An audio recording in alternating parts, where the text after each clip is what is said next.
equating accountability for the failed drug war with diversity in general, and then also and with corporate social responsibility. What is a business's responsibility to the community in which it gets to operate and serve customers? And so, just going back to like just normal talk, I was really happy about that. And so, I guess my first question is, for you, you're not someone who's just coming into this industry talking about, I want to give back to the community, I want to help the children or the plants. You actually have already done that. You've already invested time, and I think for all of our actions, there's a reason. So I want to, get to first starting off. What is the why? Why do you believe what you do? What values do you operate on? Right on. Yeah, so, I'm inspired kind of equally by my father, Jim Bronner, and my grandfather, Emmanuel Bronner, Dr. Bronner. So my granddad founded Dr. Bronner's as a nonprofit religious organization. He had the ovens of the Holocaust behind him. His parents were killed in the Holocaust. And he came over, he was a consultant to the U.S. soap industry. And he came over 29 actually, but became increasingly desperate to get his family out. His two sisters got out, but his parents were killed in the factory was Aryanized.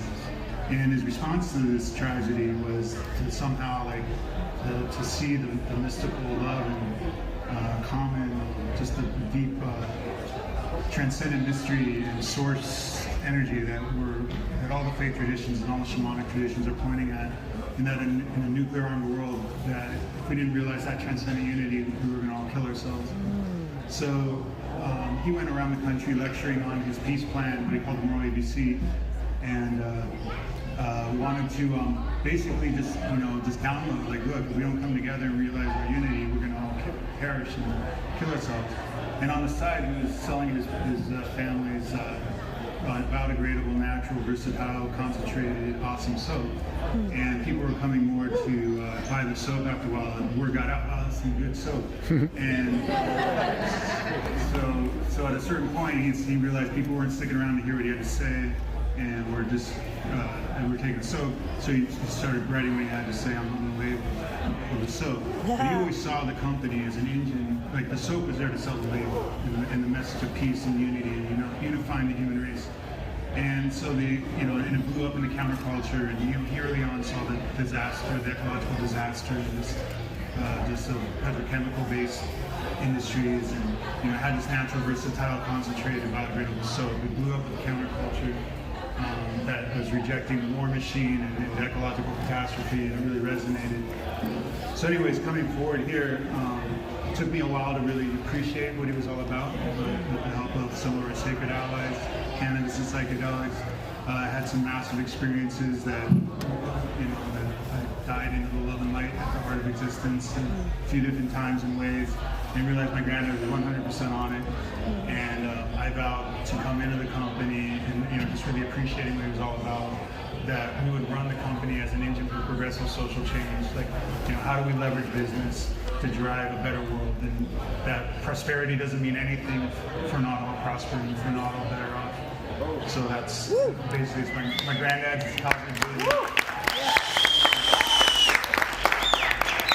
And just a shout out to my dad, though. He was all about, my granddad was not the best father. My dad kind of rejected that all one kind of cosmic deal as like an escape from your immediate family and community responsibilities. And there was a tension there that eventually they kind of worked through.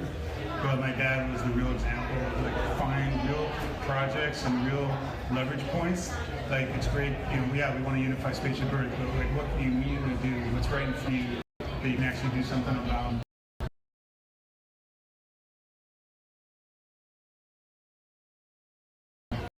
That's really my dad. Wow. Thank you for sharing a bit of your story. And we talked, and I was like, I'm going to ask you about the story, and we're going to go from your why to the what to the how. So I think it's great to create that arc. And myself, I'm somewhat so quasi-adopted, and my parents that raised me, they had their family business, and it was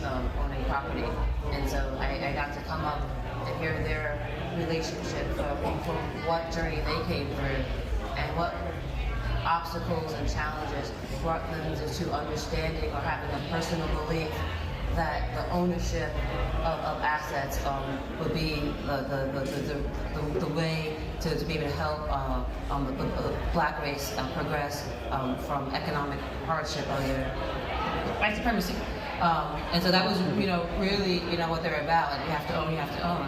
And so coming into that, and then, so I remember my own personal experience when, you said you're a kid or whatever, you're young adult, and you're just like, yeah. But then, there's that point in time when you can look back as like a young adult or even a kid, whatever it happens for you, and you said you've had the assistance of our plant friends, where you just realize, no, I actually, either you realize you believe it or you don't believe it.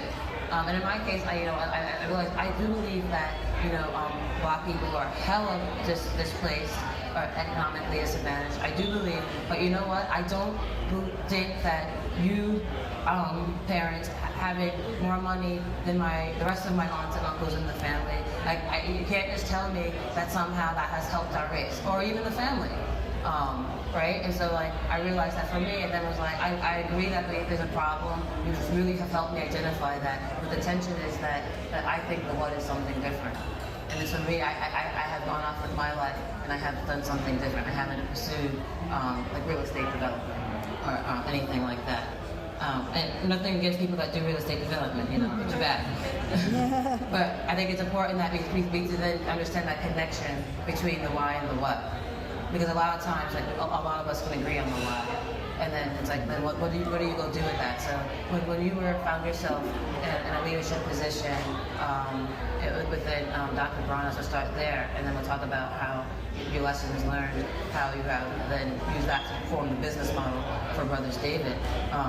But when you're back starting with Dr. Bronner's, what kind of policies, what kind of organizations, what kind of programs, what kind of topics, whatever. What is the what when you're like, we have a responsibility? How did you attach? Basically this question is for other leaders out there that's like, I have a good heart. Can you tell me what to do, Lanese? And it's just like, you have self-agency. So it's more like, how did you do the work of connecting the why to the what? Yeah, so I guess one of the, just early on, just like you're saying, wealth is problematic. I mean, it can be really amazing, it's energy, and can accomplish amazing things in the world, but oftentimes it's hoarded and is deployed to do useless things like buy big yachts and stupid shit. So early on, I saw kind of where our company was going, and we put a 5-to-1 compensation cap on top executives and lowest paid warehouse positions. Just saying that,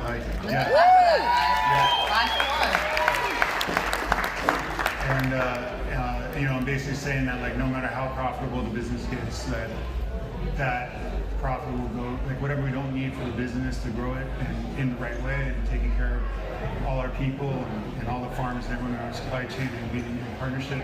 Everything we don't need to scale the business, all the excess goes to the causes and the charities and organizations that we support, and then strategically figuring out who are the allies, really moving the ball forward in different areas, and just as we can power them up and be in partnership, and just as our success is measured at much more in terms of kind of our partner success and the campaigns we support, whether that's income inequality, raising the minimum wage, or ending cannabis prohibition, gender organic agriculture. That's the bottom line for us. We need a healthy bottom line, of course, to power that. But it's a virtuous cycle. We're not out to be personally wealthy. And I would just say on the real estate front, just coincidentally, I'm actually going to go meet Carlos Dozola. I think it's how you say his last name. He's the founder of Decrim Nature in Oakland. And he's got some kind of new spot. And I don't know the details yet, but we're literally going today to Haven. And it's some cool new co-living deal and some model of a cap return, and just he's looking for impact investors willing to do slow money and slow capital, so he can really make sure that he's just making the maximum awesomeness for the community. Yes, there is non-extractive investment that's possible. So hopefully you guys get something going. Which makes me think about, you mentioned Decrim Nature and the stuff going on there. I guess my question is, income inequality, gender pay gap, you mentioned, regenerative ecology. Those are some things that have already been put out to the universe. Folks are familiar with it. A significant portion of households are familiar with those terms and what the people have identified as the problem, what possible solutions as. So I know, just like business, you're always going to be onto the new front. So with your advocacy, what is the new front? What is David? What is Dr. Bronner looking at? Yeah, right on. So, I guess along with capping our salaries, the other number one thing I think we did is take responsibility for our supply chains, like understanding, first of all, for our employees. My dad had early on, sat me down and said, what's the most important thing about this company? And I was like, customers, soap. And he's like, no, it's our employees. And I was like, oh, and it was like, not that I didn't appreciate everybody, but it was like, and it was just like, humble yourself and just realize the team that plays here, and so we do right by our employees, but then it's, what we realize is that there's way more social and environmental impact in our supply chains. Like the farmers and the workers growing our coconuts and turning that into coconut oil, that's 10 times more people involved and a huge amount of more land.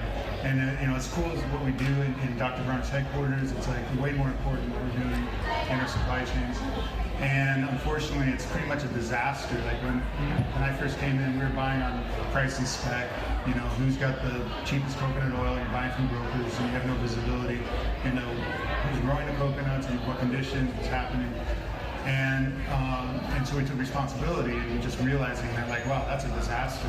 We're basically pitting farming communities around the world against each other. It's a race to the bottom. Corporations go to where the most lax environmental and labor standards are, just completely exploit the land and the people. So we established direct trading relationships with first farmers in Sri Lanka, and then we had a tsunami relief project in 2004. We'll do it in another. We bought a coconut mill and I partnered with thousands of farmers there on fair trade, regenerative, organic terms, paying them a price so they can take care of their workers and the land in a way without chemicals. And how do we farm in a way that replicates nature? There's no chemical inputs in a natural ecosystem. It's completely self-regenerative. And then similarly with palm oil, which is very problematic. In Borneo and Indonesia, there's plantations that's ripping up the rainforest, orangutan habitat, and wetlands, and there's huge amounts of carbon being oxidized, and just communities displaced. But there's nothing inherently bad about palm. It's just the way all industrial agriculture is just bad, what the crop. But if you do it correctly, which is what's happening in Ghana, we have a really beautiful project in Ghana. We have a company called Sharon Palm. We partner with thousands of farmers there. We're growing palm and intercropping with cocoa, banana, and cassava, and that's in a tree crop perennial system. You look at a forest, you've got tall trees, mid trees, bushes, and ground cover. And if you can intercrop complementary species, like tall trees, mid-level trees, so that's the palm and the cocoa and banana and then the cassava, you can actually double your yield, minimize weed and pest pressure, double incomes, and restore rural economies. So just figuring out how to do things right in a regenerative way.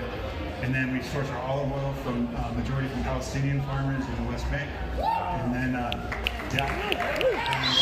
it's a beautiful project, Canaan Fair Trade, the #1 olive oil exporter. And then the balance comes from the Israeli side, half from a Jewish family farm and half from an Arab Christian project. That's awesome. So we got Muslim, Christian, Jewish, olive oil, and it's all regenerative and beautiful. So then, part of what we're doing with our profits is ending cannabis prohibition and the whole disaster, this kind of religious war on our people. That's what I woke up to in Amsterdam, that this is a sacrament, that this helps us be better people, and people are facing 10 years to life to set foot back in this country. And so I dedicated my life in part to integration of our allies. And so we started to win. It was like a long, hard slog. But finally, the shovel in 2009, we dug up the DA's lawn and planted MCs and got arrested. And it was like a snake and a vampire, So we started winning, and after a long slog. 2012 we broke through Washington, Colorado, and then 2014 Adam Iding's right here, the campaign manager for the DC legalization effort. Yeah, we just started winning, and it was amazing. But then as we started winning, we started to see, like, oh, we had hoped, like, magically cannabis would be some different commodity, but no, it's pretty much the same as any other commodity. It's a flower, and big corporations, there's a lot of money to make. And since we're running a little bit low on time, I would 5 minutes, but I'm not able to explain it. I do have to close out to let you know, so you won't be disappointed. Sorry guys, that's how it happened. David had some good stories. But one thing the biggest thing that I want to highlight as far as lessons learned for decision makers, for owners within the cannabis industry, is that nothing was an add-on. Nothing about this was, I'm going to do this, and then, let me figure out how to make a plant a tree. Nothing was, let me go do this and then figure out how to make sure workers are getting a fair wage. It was woven into the core of the business model. It is the business model because it started with the values first. Because we were able to identify what your values were, and because you were able to identify what your values are, you were able to understand what your boundaries are. What is a block? What is a hell yes? What is a hell no? And then when you have those boundaries, you're then able to understand, let me look at my supply chain. Let me understand how this impacts the planet. Let me understand how this impacts the workers. And so that was self-agency. It wasn't, some people started protesting, and then now you have to educate yourself. It was a preemptive campaign to educate yourself so you can be ahead, so you can find the partners, so you can figure out how to do that. So what I want to say about this is for the decision makers, for the owners in the cannabis industry, who's like, what's this whole equity thing? I have to go find a black woman to ask them what to do for my equity. Well, first, go find this very, capable, politically developed white guy named David. He seems like that would be the more appropriate person to ask, but then I want to say, ask him about how he did that. And so I want to, now move to the how, because a lot of times, a lot of folks, we can agree on the what, but then our egos get in the way. We always want to look at everyone else in the world and how everyone else gets something fixed, but we don't want to look at ourselves. And so all of a sudden, we're behaving charity, power tripping. Right? So we're telling people, I got some money, but how high can you dance for me? Are you going to take pictures with me? Are you always going to say my name in the press, right? Like the how. Or they're so cocky that they don't even respect the idea of equity enough. They don't understand that it's actually something that is studied and that they would think they can bring it in-house. That they don't have to go out and partner with grassroots community organizations. So your organization somehow didn't do that. But it's like, how did you miss those things, and what advice do you have to your peer CEOs and decision makers who might run into that? Yeah, right on. Yeah, and I think Lanese is speaking to some of her experience with the Incubator, which is doing amazing work, helping Black entrepreneurs in the cannabis space succeed. Really enjoy the fruits of ending cannabis prohibition, since they were so disproportionately targeted. Versus dude, we're giving you money because we believe in what you're doing. We know you know how to do it, and that's what we want to see. Throw our logo up, sure, but it's what is? Oh, good. Oh, yeah. So Adam wants me to the 1%. Well, first of all, Sun and Earth. Let me just say, the other how, we're bringing the regenerative organic concept from the natural products, what we've done in our supply chains, to cannabis with other Davids. It's a not-for-profit brand platform. Because of federal prohibition, you can't access the organic program if you're a cannabis farmer. So Sun and Earth is basically taking organic as a floor, and then adding next level soil health and fair labor criteria and community engagement. It's very much like a regenerative organic standard. We're building out Patagonia, the clothing company, and some really good allies like Incubator and Rodale, good animal welfare and fair labor orgs. This is like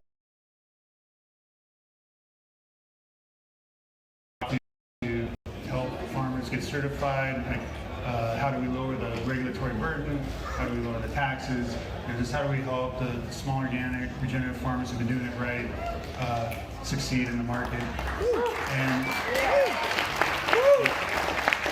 so, and we want to see Sun and Earth in all our competitors. We just, we're not in it for Brother David's to get huge. We want Sun and Earth to get huge. That's the point. And then Adam was just talking about 1% for the plant, which is not what it's really called, because 1% for the planet wants us not to use that term. But the idea is that 1% for the planet is a program that Yvonne Chenard of Patagonia started. It's where you give 1% of your net rev to an approved list of environmental organizations. So 1% for the plant is like kind of calling on the industry, and especially these big SMOs, like philanthropists, like Bronner's, like we really don't have a dog in the fight. Like we aren't going to make more money with any prohibition. I mean, Brother David's is a not-for-profit brand platform. I mean, but it's not, the Bronner's has been putting millions of dollars into any prohibition, and it's time for the industry, along with a lot of other amazing philanthropists, and the industry is really not stepped up. But they're the ones, like these huge investors, they're going to make tons of money. So we're putting a challenge out with a program, and let me say this in a more positive way. We're inviting large SMOs and awesome people to basically follow that 1% for the planet model and take 1% of your revenues for 2019 and give that either to Marijuana Policy Project or to New Approach, like the two main organizations that are raising the firepower to end prohibition in 6 red states, so like South Dakota, Missouri. And the idea is that if we can get 6 red states and we get the corresponding Republican senators, then we've got critical mass at the federal level to end prohibition once and for all in 2021.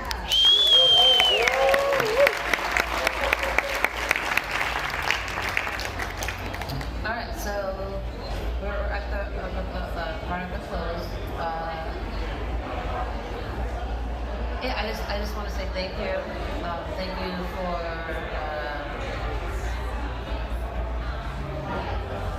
doing the work to figure out how you as just one person can create change with people that are around you, and then understanding that you as one person that has access to all these resources, how you can be not only just like with a big heart I care, but a big heart like if I am going to attack this like any other project, I'm going to be strategic about it, I'm going to be thoughtful about it, I'm going to build the right team for it. And so that's what I want to say thank you, because in the cannabis industry, it is not a commitment to corporate social responsibility, diversity, or equity, whatever word you're confusing or putting all together. You can't just go and find the gay person. Who knows what they studied, even if they did study. It's an actual science and profession. There's actual history to study. Study industry, study movement, study workers' rights, study something. But it's not just running to find a person that has dark skin. And understanding that much respect to the issue, you have to go find an expert, and you have to be serious. It has to be a part of your company's mission and your business model and how you operate. So thank you, and holler at David, guys.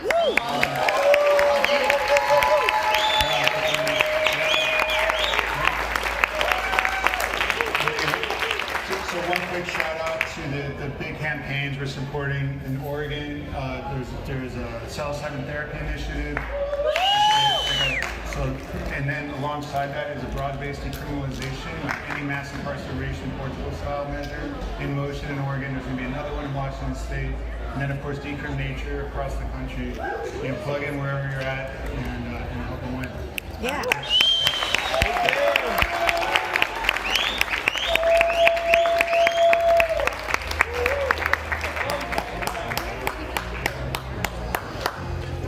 Dr. David Bronner. Doing it the right way, guys. Doing it the right way in cannabis. As well as other things. And everything. It's the right corporate way to do life. If you're going to do it, that's the way. And we're going to go smoke some of that Brother David. Yeah. Right now. David's. Brother David's. Brother David's.